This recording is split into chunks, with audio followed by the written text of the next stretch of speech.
السلام علیکم ورحمۃ اللہ وبرکاتہ۔ میں نے قرآن میں ایک آیت اپنے سامنے پیش کرنا چاہتا ہوں۔ وہ سورہ نمبر 98 اور آیت نمبر 7 میں اللہ تعالیٰ یہ کہتا ہے کہ ان الذین آمنوا وعملوا الصالحات اولئک ھم خیر البریہ۔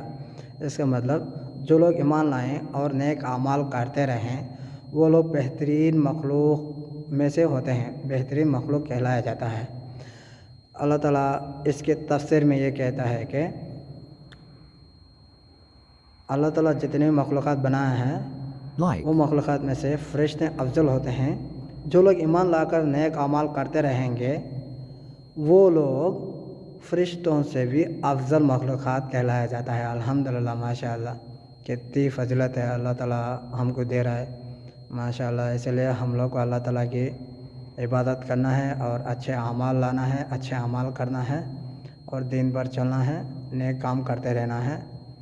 یہی ہے اللہ تعالیٰ کی عبادت، اور اللہ تعالیٰ کی عبادت کرے گا تو اللہ تعالیٰ ہم کو کون سا درجہ دے رہا ہے؟ الحمدللہ، فرشتوں سے بھی افضل درجہ دے رہا ہے۔ فرشتے تو نافرمانی کی اختیاری نہیں رہتے ہیں، باوجود مسلمان نافرمانی کے اختیار رکھنے والے ہیں اور فرما برداری بھی ہے۔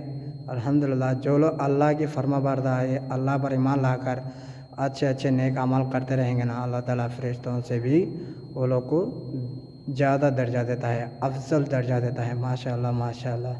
السلام علیکم۔